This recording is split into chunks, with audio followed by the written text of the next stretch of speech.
23살의 스테이시 피터슨이 어느 날 갑자기 사라진 건 2007년 10월 28일이었어요. 원래 그날 아침에 스테이시가 친언니랑 같이 친구네 집에 가서 페인트 칠하는 걸 도와주기로 했었는데 시간이 지나도 스테이시가 나타나지도 않고 연락도 받지 않자 친언니는 곧바로 실종 신고를 하게 됐는데요. 스테이시는 미국 일리노이주의 볼링브룩이라는 작은 도시에 살면서 남편과 아이들을 키우며 살아가는 평범한 여성이었어요. 스테이시가 평소에 아이들을 끔찍이도 아꼈기 때문에 이 가족들은 "스테이시가 이렇게 아이들을 남겨두고 사라졌을 리가 없다. 스테이시답지 않다." 이러면서 뭔가 일이 생겼다고 느끼기 시작했는데요. 근데 이 수사팀이 참고인 조사를 위해서 스테이시 남편인 드류 피터슨을 소환했는데 이 드류가 하는 말이 예사롭지가 않았어요. 이 사람이 드류 피터슨인데요. 웬 나이가 지긋한 비주얼이 나와서 놀라셨죠. 실제로 두 사람은 무려 30살의 나이 차이를 가진 부부였는데요. 두류는 수사팀한테 스테이시는 실종이 아니라 딴 남자랑 바람이 나서 자발적으로 떠나버린 거다라고 주장하기 시작했어요. 근데 수사팀이 이 드류 피터슨의 백그라운드를 파보기 시작하니까 아주 흥미로운 사실들이 나오게 돼요. 일단 드류는 경찰 출신이고요. 그리고 이번 스테이시와의 결혼 이전에 3번의 이혼 경력이 있었어요. 그러니까 이번이 4번째 결혼인 셈이죠. 그런데 그전에 이 3번째 아내였던 사람은 몇 년 전에 사고사로 사망했던 기록이 있었던 거예요. 4번째 아내는 실종, 3번째 아내는 사고사로 사망. 뭔가 느낌이 좋지가 않았죠. 그래서 수사팀은 이 드류 피터슨의 과거를 더욱더 캐보게 됐는데요. 오늘은요, 미국에서 다큐멘터리, 팟캐스트, 심지어 드라마로까지 만들어진 이 드류 피터슨이라는 남자의 이야기를 한번 해보도록 할게요. 드류 피터슨은 1954년생이고요. 일리노이주 시카고 근교에서 태어났어요. 고딩 때 캐롤 브라운이라는 여자친구를 사귀게 됐는데 고등학교를 졸업하고 나서 바로 드류는 군입대를 하게 되고 얼마 지나지 않아서 이 두 사람은 결혼을 했어요. 군대에서 드류가 군 경찰관으로서 몇 년간 훈련을 받고 난 다음에 볼링브룩이라는 도시의 경찰서에서 정식 경찰관으로 일을 시작하게 됐는데요. 근데 여기서 일을 되게 잘했어요. 원래 주류 꿈이 경찰이었기도 하고 또 퍼포먼스가 굉장히 뛰어났기 때문에 꽤 빠른 속도로 언더커버 오피서, 잠복 수사관으로 승진하게 됐어요. 그리고 그 사이에 2명의 아들, 스테판이랑 에릭도 태어났고요. 아들 스테판에 따르면 이 두류는 스테판이 어릴 때부터 굉장히 다정한 100점짜리 아빠였다고 해요. 유머 감각도 있었고 또 아는 것도 많아서 정말 많은 걸 가르쳐줬던 사람으로 기억했죠. 하지만 두류는 남편으로서는 빵점짜리였어요. 왜냐? 캐롤 몰래 바람을 피우고 있었거든요. 이 두류가 잠복 수사관으로 일을 하고 있었잖아요. 한 번은 근처 주유소에서 사건이 일어났다길래 주유소를 찾아갔는데 하라는 조사는 안 하고 거기서 일하고 있던 자기보다 7살 어린 여직원이랑 눈이 맞아버렸던 거예요. 그리고 이 사실을 캐롤이 알게 되고 결국 1980년에 두 사람은 이혼을 하게 됐어요. 그리고 이혼 서류에 찍은 도장이 미처 마르기도 전에 두류는 그 주유소 직원이었던 카일 피리라는 여성과 오피셜하게 만나기 시작했고요. 몇 달 후에는 약혼까지 일사천리로 하게 됐어요. 좀 빠른 감이 없지 않아 있었지만 카일은 자기가 뭘 하든 잘했다고 우쭈쭈 칭찬해주고 되게 위트 있고 말 잘하는 두류에게 푹 빠져 있었기 때문에 약혼 프로포즈를 받았을 때도 고민 없이 바로 승낙을 해버렸죠. 근데 약혼을 하고 나서 한 4개월째부터 카일이 조금씩 불편해지는 일이 생기게 돼요. 그게 뭐냐? 자기가 외출하는 거를 두류가 별로 안 좋아한다는 거였어요. 주말에 친구 좀 만나러 간다고 하면은 표정이 막 썩어 있고 그랬는데 이게 점점 심해지더니 카일이 밖에 나갈 때마다 어디를 가고 또 누구를 만나는지 알아내려고 두류가 카일을 미행까지 하는 지경에 이르러요. 여기에 질려버린 카일은 두류한테 헤어지자고 말하고 같이 살던 집을 나와버렸어요. 그리고 며칠 후에 자기 짐을 가지러 집에 다시 들렀는데 마침 그때 두류도 집에 있었어요. 근데 감정적으로 둘이 말싸움을 하게 됐고 그때 처음으로 이 두류가 카일을 테이블 쪽으로 밀치는 등 되게 폭력적인 행동을 하게 되는데요. 이 충격이 너무 커서 카일이 경찰서에다가 두류의 행동에 대해서 신고를 했는데 문제는 거기서 일하는 사람들이 전부 다 두류의 동료들이었다 보니까 그냥 좋게 넘어가자, 괜히 일 키우지 말자 이런 말만 듣고 신고가 제대로 접수되지 않았어요. 그래서 카일도 그냥 포기하고 말았죠. 그렇게 카일과의 관계를 끝낸 지 얼마 안 돼서 1982년 드류는 새로운 여성과의 만남을 시작했어요. 그 여성의 이름은 빅토리아 코놀리였고요. 이 빅토리아도 드류처럼 한 번의 이혼 경력이 있고 또 전 남편 사이에서 낳은 딸을 키우면서 살아가던 싱글맘이었어요. 두 사람의 관계는 빠르게 진전돼서 결혼까지 골이 나게 됐고요. 이때 빅토리아는 22살, 그리고 드류는 28살이었어요. 서로한테 두 번째 결혼인 셈이죠. 하지만 빅토리아랑 함께 살게 되자 드류는 앞에 연애 때랑 똑같이 빅토리아 그리고 빅토리아 딸한테까지 일거수일투족을 컨트롤하기 시작했는데요. 이때부터 컨트롤링 플러스 폭력적인 모습을 본격적으로 드러내게 됐어요. 빅토리아와 딸한테는 정말 매일매일이 지옥 같았죠. 그런데 이 시기에 두류가 직장에서 아주 거하게 사고를 치게 돼요. 잠복 수사를 하다가 뇌물을 받았는데 그거를 혼자 꿀꺽하고 윗선에다가 보고를 안 한 거예요. 이게 밝혀져서 두류는 일시적으로 해고를 당한 데다가 강등 처분까지 받게 됐어요. 근데 본인 잘못으로 이렇게 된 건데 두류는 이렇게 강등되고 한 거에 대한 스트레스를 M1 빅토리아와 빅토리아 딸한테 풀게 되는데요. 둘의 관계는 물론이고 집안 분위기도 바닥으로 떨어지게 됐죠. 그리고 얼마 안 돼서 두류가 어디를 나가느냐? 소개팅을 나가요.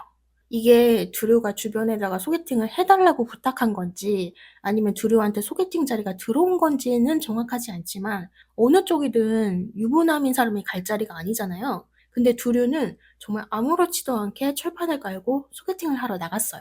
상대는 당시 회계 일을 하고 있었던 28살의 캐슬린 사비오라는 여성이었어요. 캐시라고 불렀는데 이 캐시 역시 두류의 위트 있고 되게 능글능글한 모습이 꽤 마음에 들었죠. 그래서 곧바로 데이트를 하는 사이로 발전하는데요. 캐시는 처음에 소개팅할 당시에는 두류가 유부남이라는 사실을 전혀 몰랐어요. 당연히 그걸 알면 뭐 애프터고 뭐고 없을 테니까 두류가 철저히 숨겼겠죠. 그런데 데이트를 여러 번 하고 나서 두류가 어느 날 캐시한테 할 말이 있다고 하더니 자기가 사실 유부남이라고 고백을 하는 거예요. 하지만 중요한 건 지금 이혼 소송 중이라고. 자기 아내가 너무 나쁜 약을 많이 하는 사람이었기 때문에 결혼 생활을 도저히 유지할 수 없었다는 거짓말을 해요. 캐시는 그 말을 철석같이 믿었죠. 그리고 이 유부남 고백에 충격을 받아가지고 헤어지고 뭐 어쩌고 하기에는 캐시가 이미 두류한테 엄청나게 빠져있던 상태였어요.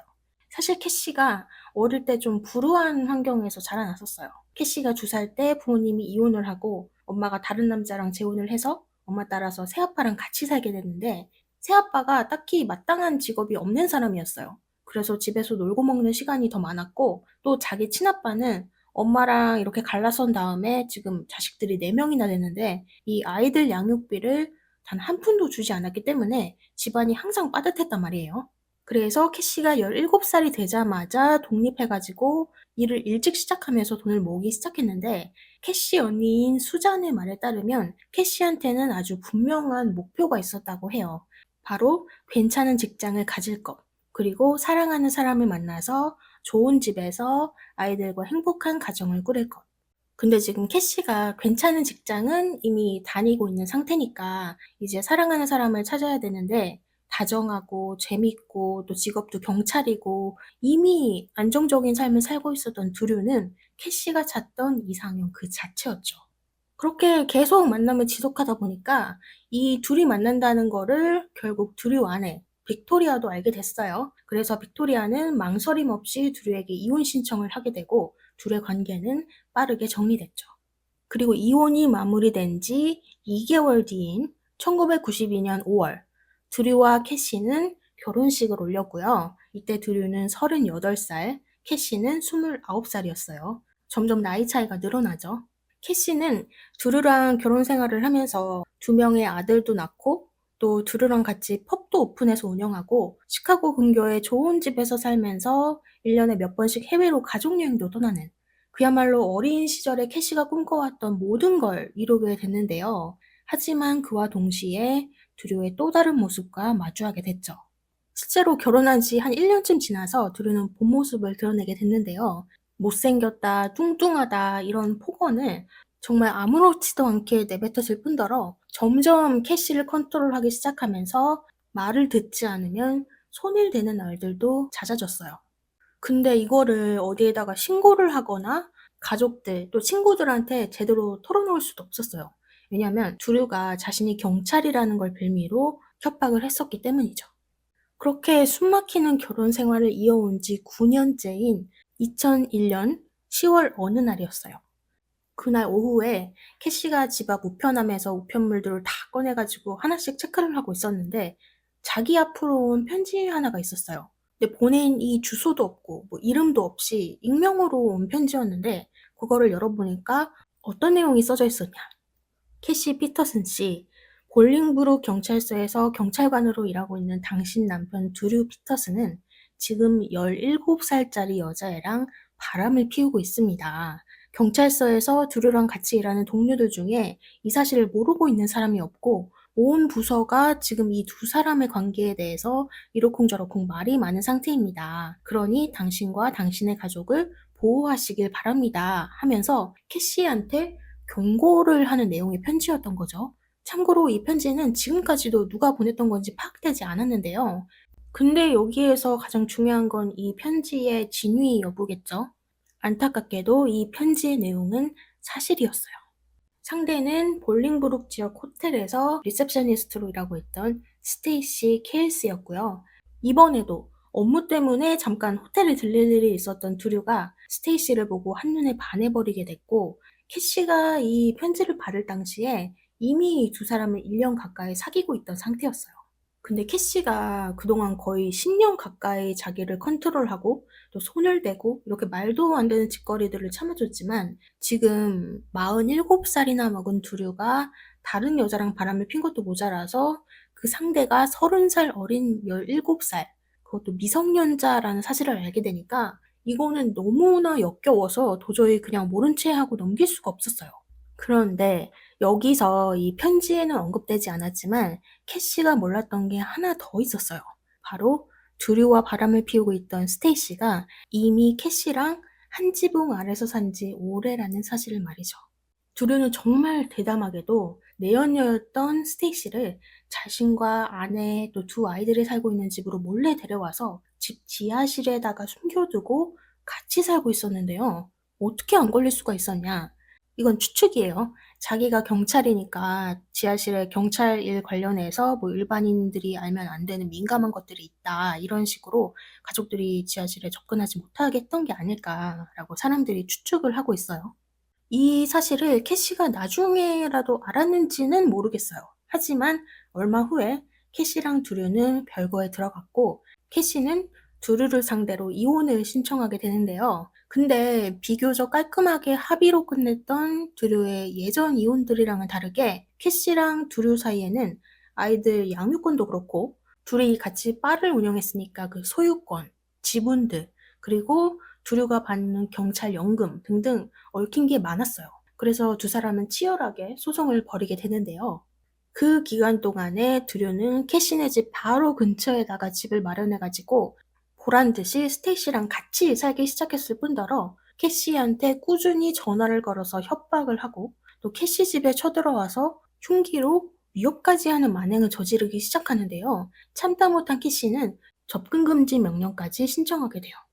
이런 두 사람의 이혼은 2003년 1년이 넘는 싸움 끝에 마무리가 되었고 두류는 공식적으로 싱글남이 된 지 8일 뒤에 거의 딸뻘이나 마찬가지인 스테이시와 결혼식을 올려버렸어요. 실제로 첫 번째 부인 사이에서 얻은 아들들보다 스테이시 나이가 더 어렸다고 해요.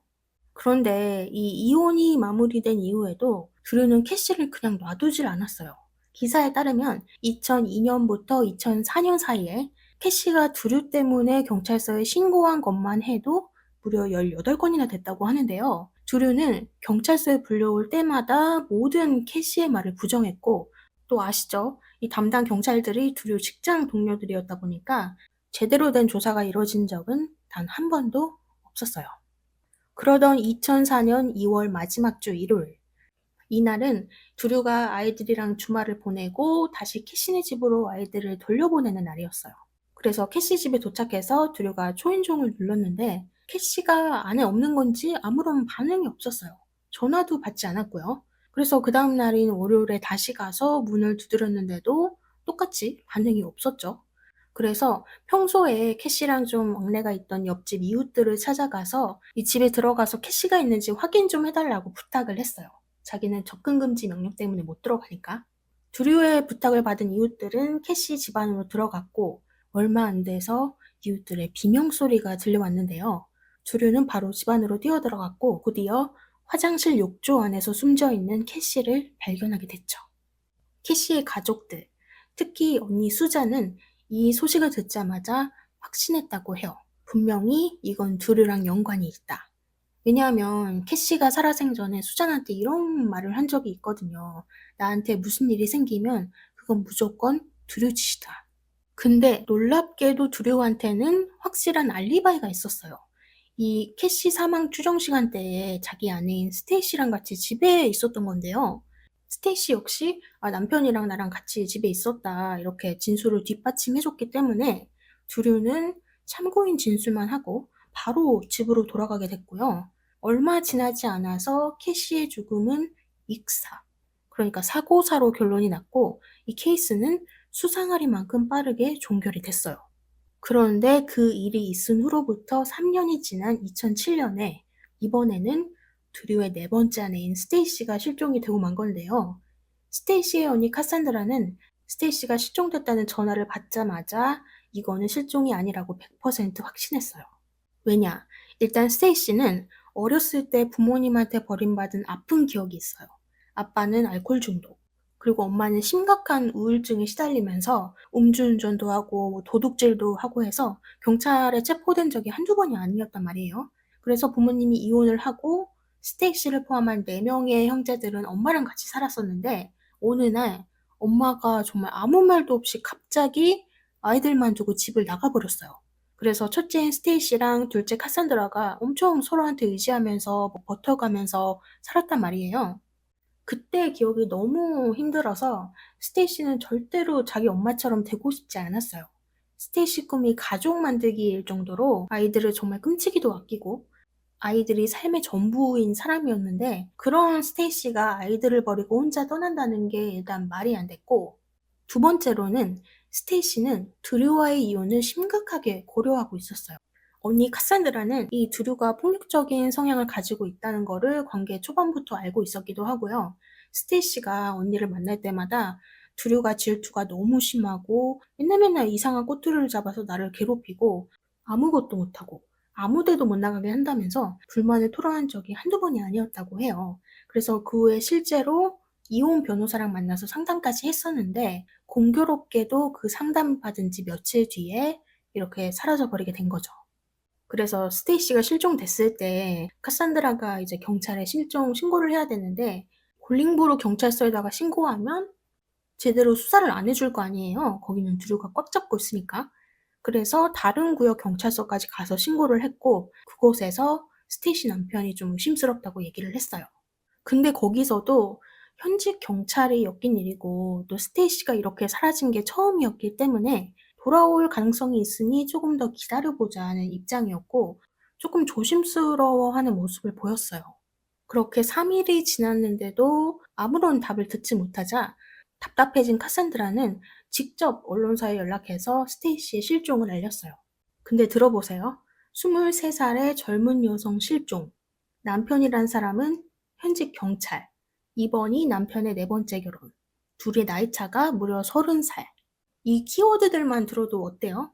언론이 외면할래야 외면할 수 없는 정말 자극적인 조합이잖아요. 그래서 메이저 방송사, 지역 방송사 너나 할 것 없이 전부 다 스테이시 집 앞에 모여들기 시작했어요. 처음 며칠 동안 두류는 아예 두문불출하고 모든 인터뷰를 거부했어요. 근데 며칠이 지나자 두류는 본인이 마치 셀럽이라도 된 듯이 행동하기 시작했는데요. 집 앞에 모여든 기자들한테 농담 따먹기를 하기도 하고 집안에서 자기 캠코더인가 카메라인가 뭔가 하나를 가져와서 자기를 찍는 기자들을 역으로 찍어버리는 기이한 행동까지 하게 돼요. 또 온갖 TV 인터뷰에 얼굴을 들이밀기 시작하면서 노골적으로 스테이시를 깎아내리기 시작하는데요. 스테이시는 남자들의 관심을 즐기는 여자였고 정신적으로도 문제가 많은 사람이었다. 같이 상담도 받아보고 치료도 해보고 내가 할 수 있는 건 다 해봤는데 안 되더라 이러면서 공개적으로 모든 책임을 스테이시에게 돌릴 뿐만 아니라 이 사람이 미국의 전설적인 토크쇼라고 불리는 레리 킹 라이브 쇼에까지 나가서는 이런 질문을 받아요. 스테이시를 포함해서 전 부인들한테 폭력을 행사했다는 의혹을 받고 있는데 그게 맞느냐? 이런 질문을 받자 내가 그래도 경찰인데 그런 일에 엮이면 나는 바로 경찰직에서 잘린다. 전혀 그런 적이 없고 나는 스테이시한테도 그렇고 전 부인들한테도 손끝 하나도 댄 적 없다. 이러면서 의혹을 아주 강하게 부정했어요. 근데 이렇게 여기저기서 입방정을 떨고 다니니까 원래도 수상했는데 저러니까 더 수상하다 하면서 이 스테이시 사건을 맡은 수사팀이 드류의 백그라운드를 본격적으로 파기 시작했어요. 여기서 알게 된 사실은 3번의 이혼 전력이 있고 이전 결혼 생활 동안 폭력적인 면모를 보인 적이 있고 멀쩡하게 잘 살던 3번째 아내는 갑자기 사망했다는 거. 근데 3번째 아내 캐시 공식 사망 원인이 익사였는데 수사팀이 당시 현장 사진을 다시 확인해 보니까 이상한 점이 하나 보이는 거예요. 욕조 안에 물이 하나도 없어요.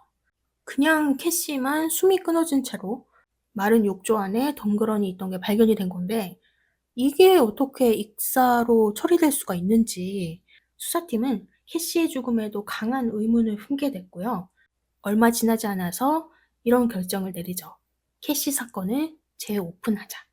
그래서 이번에는 드류와 학연, 지연을 떠나서 그 어떤 연결고리도 없는 완전히 외부의 검시관을 투입해서 캐시의 시신을 다시 부검하게 되고요.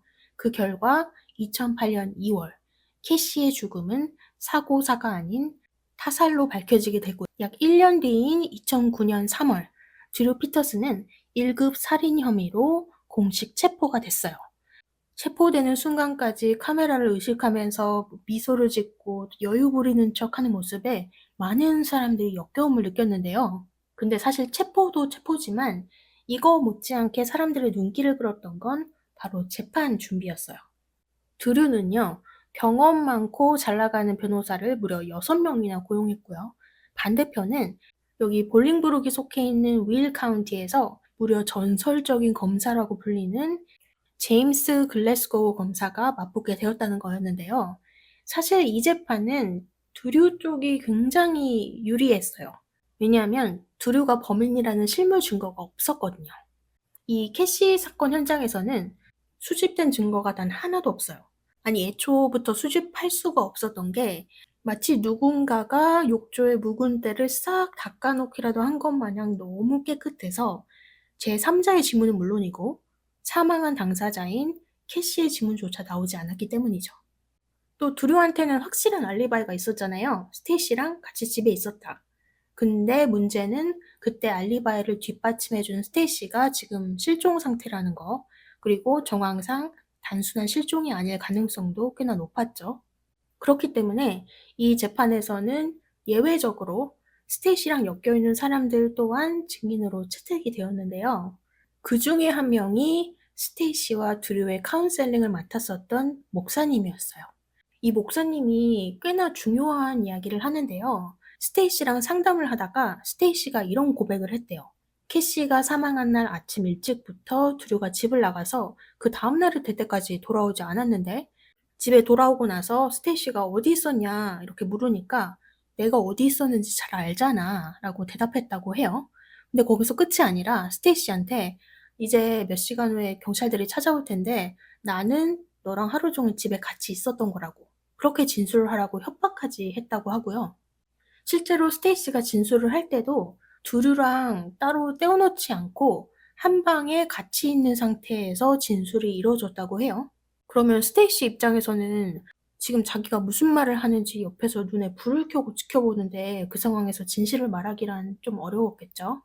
따라서 이 두류의 알리바이가 거짓이라는 게 드러난 상황에서 다음으로 등장한 사람은 스테이시가 이혼 상담을 하러 찾아갔던 변호사였어요.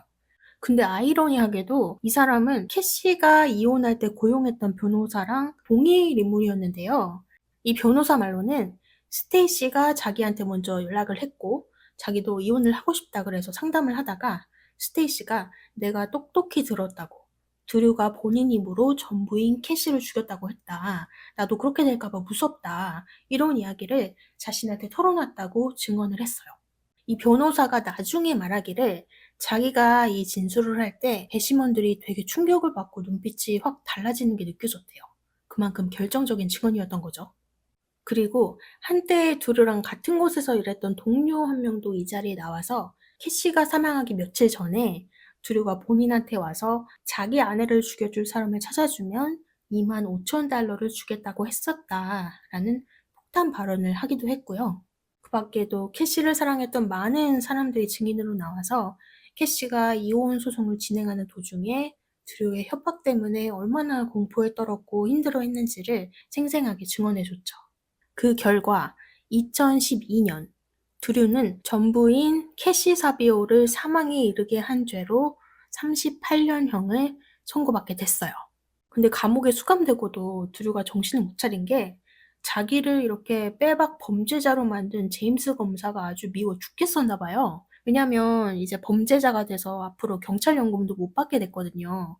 그래서 어느 날은 같은 감옥을 쓰는 수감자한테 그 검사놈을 없애줄 사람을 찾아줄 수 있냐고 또 자기 대신 손 써줄 사람을 포섭하려고 했는데요. 다행히 그 수감자가 시겁해가지고 바로 교도소 당국에 이 사실을 알렸고 드류는 살인 교사 혐의로 40년형이 더 추가가 됐어요. 그래서 총 78년형이 됐고요. 물론 여기에 반발해서 여러 차례 항소도 요청했지만 싹 다 기각됐고 재심 요청 역시 기각이 됐어요. 그리고 아직까지도 자신은 캐시를 죽이지 않았다며 무죄를 주장하고 있죠. 이렇게 캐시 사건은 뒤늦게라도 밝혀져서 죗값을 치르게 됐지만 드류가 스테이시에 대해서는 계속 입을 꾹 다물고 모르쇠하고 있어서 스테이시는 현재까지도 실종된 채로 남아있는 상태인데요. 근데 사실 드류가 체포되기 전에 수사팀이 드류의 이복 남동생이라는 사람한테서 전화 한 통을 받았었어요. 그 사람이 말하기를 드류네 집에서 무언가를 옮기는 걸 도운 적이 있다. 드류가 그거를 차 트렁크에다가 싣고 어딘가로 떠났는데 어디로 갔는지까지는 모르지만 그 내가 옮긴 게 파란색 컨테이너였던 걸로 기억한다. 라고 해서 한때 수사팀도 그렇고 모든 언론들도 그 파란색 컨테이너를 찾느라 정말 난리였던 적이 있었어요. 안타깝게도 찾을 수는 없었는데 드류 남동생은 그 일 이후에 살자 시도까지 할 정도로 정신적인 고통이 굉장히 컸던 걸로 보여요.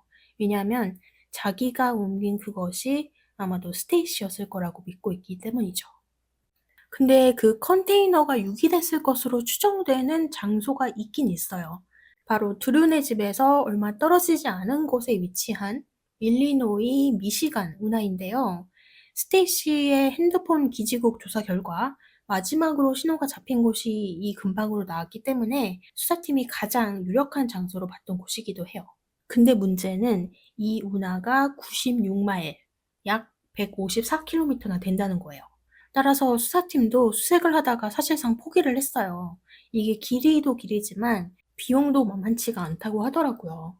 하지만 스테이시의 언니, 카산드라는 아직까지도 희망의 끈을 놓지 않고 고펀드미에서 기금을 모아서 운하 수색 작업에 보태고 있다고 해요. 그리고 마지막으로 스테이시의 두 아이들, 지금 엄마는 실종된 상태고 아빠는 감옥에 있잖아요. 그래서 아이들은 누가 키우고 있느냐 궁금해하실 분들이 또 있으실 것 같은데 제가 찾아봤던 기사에 따르면 두류가 첫 번째 부인 사이에서 낳았던 첫 아들, 그러니까 장남이죠. 장남 스테판이 스테이시의 두 아이들을 키우고 있다고 해요. 그리고 스테판 역시 한 인터뷰에서 캐시 사비오를 죽인 사람, 그리고 스테이시의 실종이 연관되어 있는 사람이 아빠 두류가 맞는 것 같다. 이렇게 얘기를 하기도 했었죠. 부디 스테이시의 실종을 둘러싼 진실이 언젠가는 꼭 밝혀지기를 바라면서 오늘 이렇게 제가 준비했던 드류 피터슨 사건을 마무리하도록 하겠고요. 오늘도 얘기 들어주셔서 정말 감사드리고 어떻게 들으셨는지 의견도 많이 많이 남겨주세요.